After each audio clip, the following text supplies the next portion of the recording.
On this episode of ResiWeek, Interlogix shuts down, Dante was all over the Cydia floor, and Amazon launches Amazon Music HD. All this and more on this episode of ResiWeek. The network for the AV industry. What are you listening to? This is AV. This is AVNation. This is AVNation. This is ResiWeek, episode 190, The Long Tail.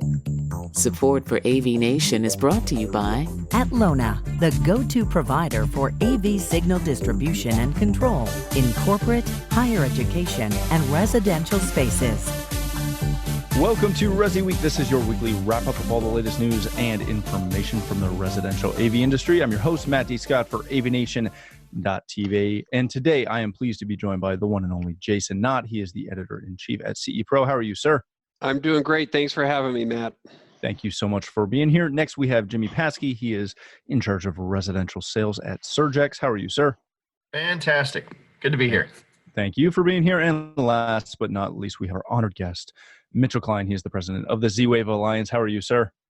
I'm doing great, thank you, and a happy fall to you and everyone else. Happy fall to you guys, too. It is the first day of fall. First day.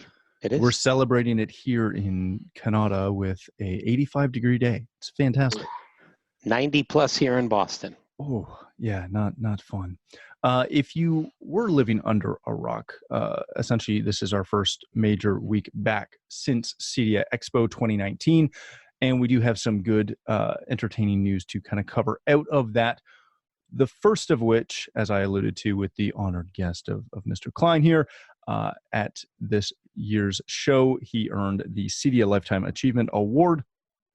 You can check this out on our website at AVNation.TV. It gives a full rundown of your history and all the things you've done. And, one of the key takeaways I had from that press release there, Mitch, was that you've guided and mentored thousands of people within the CI channel. And as much as that might sound as, kind of like lip service to he's mentored hundreds and thousands of people. As far as I'm concerned, it's true, because I know you and I have had countless in-depth conversations where you've really helped me see things that maybe I wasn't seeing due to your experience and everything. So first of all, congratulations to you on that. It is a great thing, and we're glad that at least I was able to be there. I'm not sure if either of you gentlemen were in the room when that happened, but it was fantastic moment. I was there. I know you were there. Oh, okay. You gave a nice speech. You brought the family up. You almost made me cry, which was annoying. And I've mostly forgiven you for it, only because I didn't actually cry. But, it was fantastic. Hey, listen, you know what? I can joke and all that, and there's a lot to joke about. But in reality, I actually had not really recognized or acknowledged how many people really were impacted by some of the things that I did and tried to do over the course of the years. And to me, the most rewarding part wasn't so much getting up on stage, but having everyone come over to me during the several days at Cydia and just thanking me. And wow, I mean, yeah, it was a pretty emotional experience, and I thank everybody for that. And I think that really is true. Every time I saw you, somebody was stopping to chat, and I'm sure they were interested in the Z-Wave Alliance. But I wish there were. I know there was a lot of congratulatory sentiments and such there. All right, gentlemen, as much as I'd love to devote the entire show to Mitch, that'd be kind of unfair to the other two guys here. So let's kick it off with a story that comes to us from CE Pro. If you missed it, literally 3 days ago, a bombshell was somewhat dropped as Interlogix announced that they were going to shut down and wind down all operations by the end of 2019. Now, Interlogix, if you don't know who they are, they provide a residential and commercial security product. They're a division of UTC, Climate Controls and Security, and they're going to wind this business down over the course of the next couple of months and be done, finito, by end of the year. So, Jason, I do want to start with you on this one. This was something that I know our local distributor, this has been one of their big brands. This is something that they push right alongside Honeywell and 2GIG and some of the other major players in integration. This is not some little podunk security company that has been fledging for years trying to make a run of it. This caught me completely off guard. This is not something I expected. This is not anything that I saw forecasted. Were you in the same boat? Is this something you expected to see? No, I'm in the same boat. I was very, very surprised. And again, I'm honored to be on the panel with Mitch. And Mitch, congratulations if I don't forget to say that. But no, I was surprised. In fact, our most recent data for the CE Pro 100 market share, they had a 25% market share, second only to Honeywell and security burglar alarm intrusion panel market. So very surprised. The only thing I can guess here is this a signal? You mentioned they're part of UTC. UTC owns, Rockwell Collins Aerospace. They own Pratt and Whitney airplane manufacturing, and they also make engines, and they also make power plants around the world. Hamilton Standard. They're a big mega company. So, this is, I think, maybe a sign of when you see a division. This Interlogix was probably a blip on the fingernail from a revenue standpoint of all of UTC. And I'm certain they were, I shouldn't say I'm certain. I can't imagine they weren't making money. But you look at a big company like that, and they're shuffling the chess pieces around, looking for which chess piece makes the most money. And this one falls prey. Whether it has anything to do with the Chinese tariffs and the profitability there, I don't know. But I was very surprised by it because they have a big market share, and somebody's going to have to swoop into that spot. Yeah. Jimmy, when you see this, you've been in manufacturing for quite a while. Is it surprising to you that they just shut it down? I understand what Jason's saying, that it's a big corporate entity, and they're probably just looking at balance sheets and going, yeah, no, this isn't cutting it. You're done. Is it surprising that they did that opposed to try to sell it off or just move it somewhere? Obviously, we don't know any inside information on that, but is this not something that you would expect just to see spun off? I look at it in contrast to what we just witnessed in Denver, right? In Denver, all we saw were corporations getting larger through mergers and acquisitions. The past few years in the CEDIA space, we've seen so much of that. And here's somebody coming out of the space. And the only thing I can think of is Google. Wasn't it Google and Microsoft, 10 years ago? They tried to get into the residential security.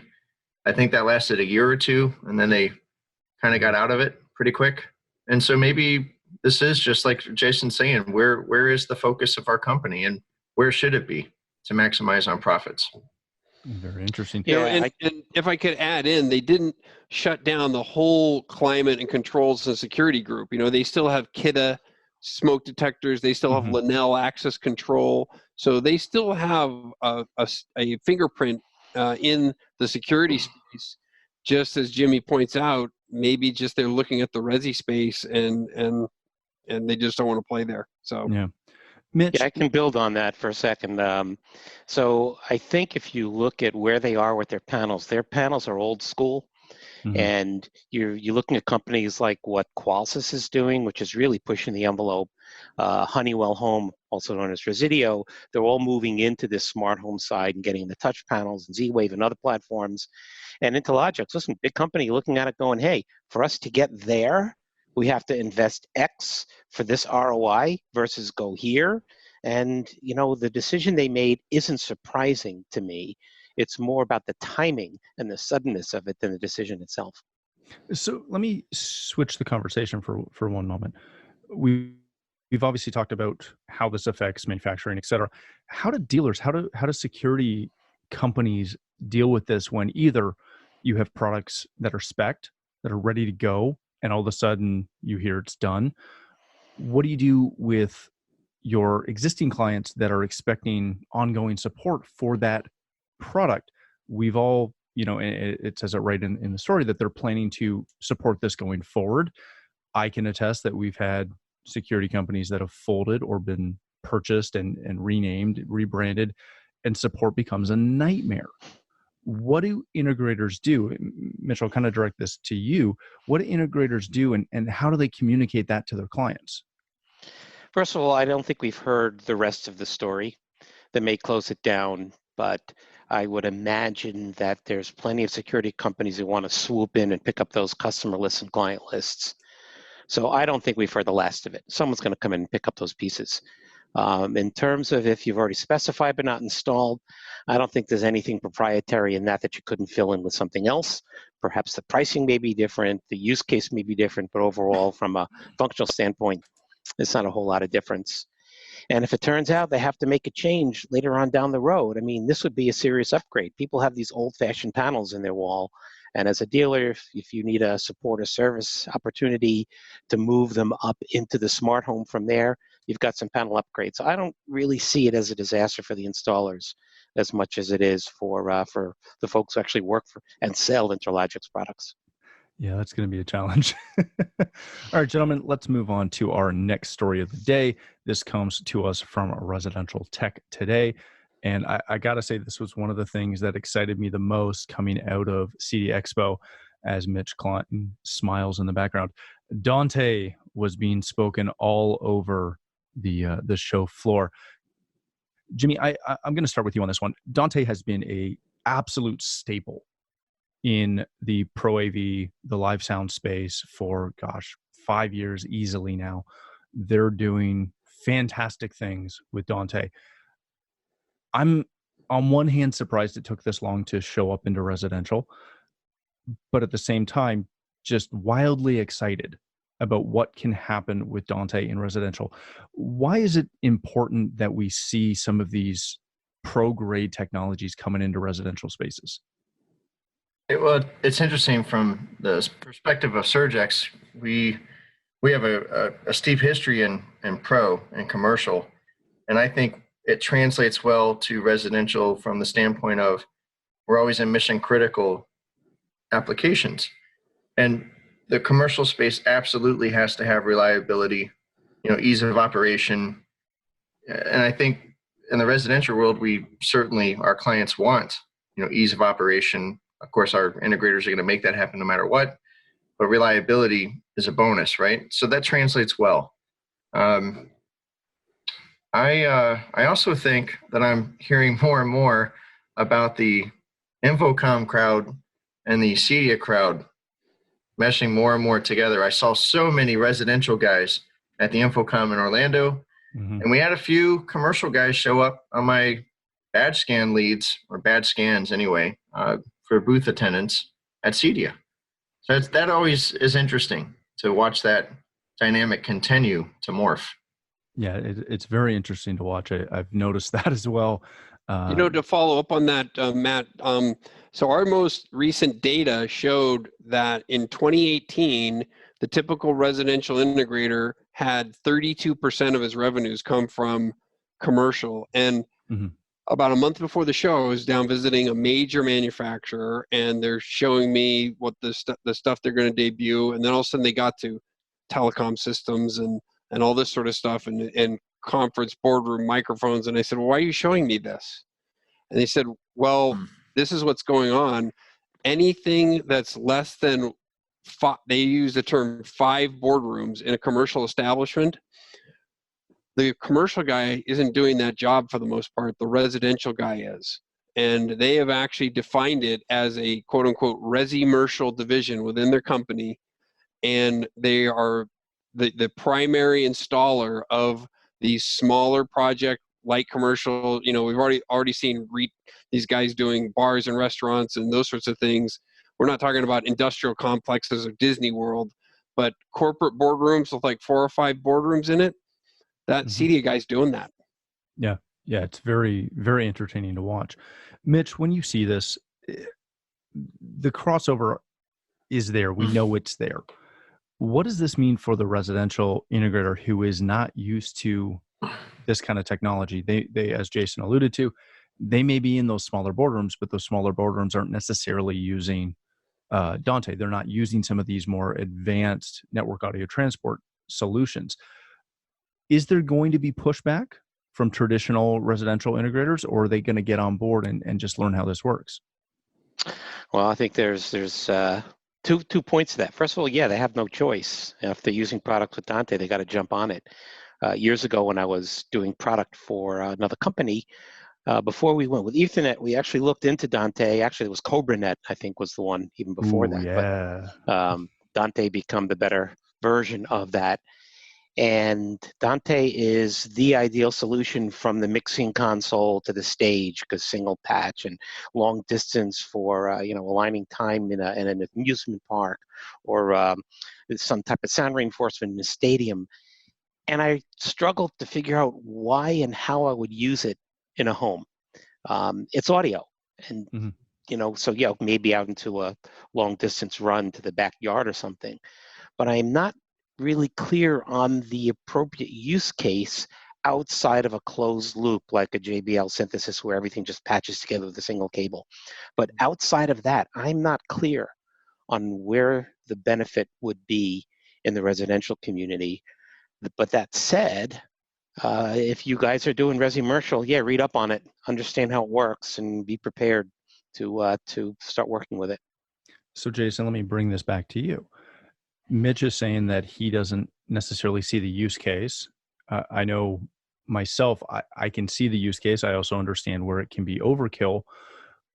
Where is that dividing line going to be? Is it going to be the fact that manufacturers are putting it in and we're going to get some forced adoption into it? Or is it going to be finding the use case and making the sale? I don't think integrators respond acceptingly to being force-fed something. I think you're going to have to find the application. Granted, there were 17 companies with Dante at the show, so it wasn't a minuscule outlier. So there's clearly something there, but again, I think they're going to have to find that application before they adopt it. Very good. All right, gentlemen, let's continue the audio conversation and move on to our likely last story of the day. This comes to us from CE Pro. Amazon announced late last week that they are going to launch Amazon Music HD. It is a new tier of premium quality music that will offer over 50 million songs in HD, read that as CD quality, as well as over 1 million songs in Ultra HD. Their highest quality streaming audio that will be available. This will retail in the neighborhood of $13 for Prime members or $15 for standard Amazon customers. Jason, I'm going to come back and start with you on this one. When you follow this, obviously there has been a demand for higher quality streaming opportunities.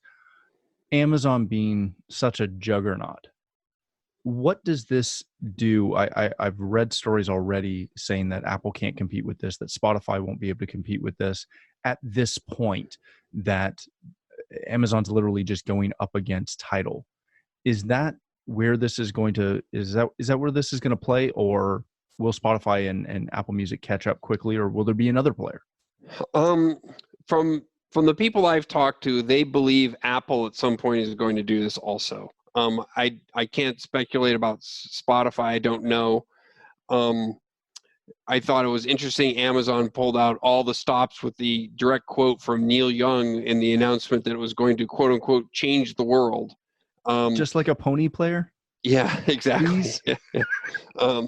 But, I kind of use my wife as a litmus test on a lot of these things, and I don't know what the reaction will be, but we are, I think like a lot of families, huge Amazon Prime members. She is like a devotee to Amazon Prime. And so whenever something comes out that's outside of the Prime membership, it kind of pisses her off. So I don't know, where this is going to fall from that standpoint of the housewife who is going to want to listen to high quality music, or is going to be upset about the fact that Amazon wants another chunk of money outside of Prime. So I do think it's a trend. Amazon's such a juggernaut. You can't say that they're not going to move the market in some way, shape, or form. Mitch, when you hear what Jason's saying, I would agree that was my quick takeaway, was another $5 added on top, sure, no problem. But another $15, $14, $35 Canadian, most likely, because that's how this works. Mitch, when you see this, is this something that most Amazon members are going to be jumping on? Because to me, this is an odd divide. Most of our Prime customers, they don't necessarily care about the Apple Music side, or sorry, the Amazon Music side of things. If they want high quality, they're not getting that through Amazon. That's not where their mind's at. Yeah, I'll tell you, Matt, it's the long tail. You don't need most. All you need is the long tail. I mean, look at how many users they have on the Prime side. We don't need most. If they take that long tail all the way up, they probably got more than Apple iTunes. And with Apple messing around with iTunes and killing that, I think it's first of all, it's an enormous opportunity for our channel, because now you have a way to demonstrate, to do a demo of what high quality sound is like, and you have an opportunity to sell up and to improve people's experiences. So that's awesome. I think our industry, our channel, should jump all over this. But that said, I'm already paying for Hulu, Netflix. I think I have the family membership for Apple Music, whatever they're calling it. CBS is now saying you got to subscribe to that, as well as Disney, and NBC announced theirs. God knows where else. So we're also paying subscriptions for the security monitoring from my phone. I mean, at some point, though, we get oversaturated. So it's not about the music alone. It's about how many more of these monthly expenditures can we pick up on. I don't know. But as an industry, yeah, we should jump on it and subscribe and start touting it to all of our friends and family. So, Jimmy, let me ask you this. I've actually got two questions for you. One, to pull off Mitch's point for a second. Do people get oversaturated with the monthly subscriptions, or do they start to forget about them? Because I, for one, I subscribe to CBS All Access or whatever it's called, and I never use it, and I don't think about it till I get the email saying, "Hey, you just paid for another month. Yay!" I think it's two. I think it's both. I think, number one, to Mitch's point, hopefully the Resi space can use this to help them and their cause of educating the whole mass of their client base to better audio. Use it to try to drive that, for sure. Number two, I just did a quick Google search, title subscriptions. It said 3 million. Whatever popped up, I didn't go in and try to research. Spotify said 100 million. I said Amazon Prime subscriptions, 100 million. It seems to me that Amazon's trying to consolidate for everyone. So maybe you're paying $15 for that Spotify family, and now you can get $15 to Amazon, get the two birds, one stone. The problem I'll have is I can't remember my damn passwords on any of these things to cancel them. So I remember having Tidal and Spotify for 2 years, because one day I thought I'd have high-res Tidal up against Spotify convenience. And I never did the AB, and then I couldn't remember my passwords to get rid of Tidal when it was purchased. So, that's the problem. But, if they can help me with that through some other service they'll sell me, that'd be great. Fantastic. Gentlemen, the last question I have about this is, does all of this just bring back to us an opportunity to go back to our clients and remind them about the importance of network and all of that, and take this from because so quickly it's a media conversation, which we just had, but we don't get any money when we go and encourage someone necessarily to get Apple Music HD. But if we remind them that if they want Apple Music HD, one, you need some better speakers, you need a better DAC, you need a better this, plus your network might need some work. Is that the big opportunity here? Yeah, infrastructure and quality all around. Yes. Yeah, I'll never forget the experience. Just last summer, my son's 20 years old. This isn't anything new. And I gave him my old high quality headphones to replace his little earbuds, and it blew him away. He just oh my God, it just blew him away. Now he's got all this great hi-fi in his dorm room. But again, that exposure, great opportunity. Go for it. Very good. All right, gentlemen, thank you so much for joining us. That's all the time we have today. Jimmy, if people want to connect with you, learn more about Surgex, where can they do that? Well, we're all over the social media for sure. Just look at SurgexAV on LinkedIn or over at Facebook, espsurgex.com for product information, and you can get our contact information at any one of those outlets. Excellent. Thanks again for being here.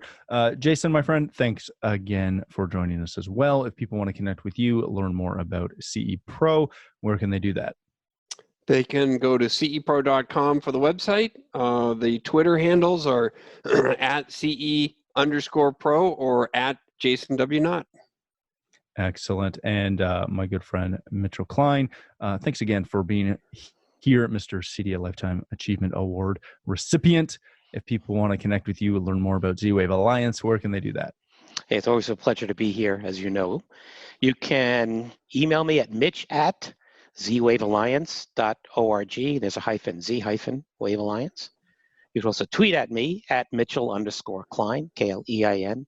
And to learn more about Z-Wave, I'm not sure how you would do that.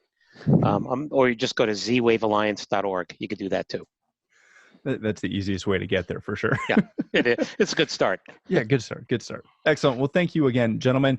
If you'd like to connect with me, you can find me at Matt D. Scott on Twitter and pretty much every other social platform. But more importantly, please visit AVNation.tv, where you'll find this show as well as a wide variety of our other shows with all the verticals that we cover. When you visit the website, please take a moment to check out our supporters. We are extremely thankful for their support and ask that you support them as well.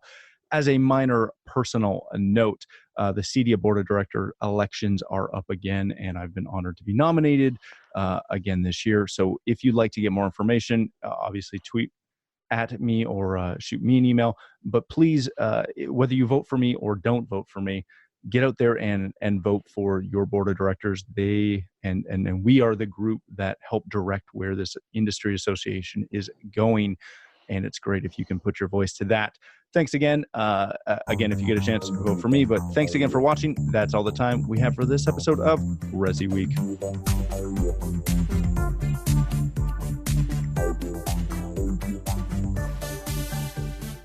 Was that plug good enough for you, Mitch? Vote Matt. Vote for Matt. Hashtag vote for Matt.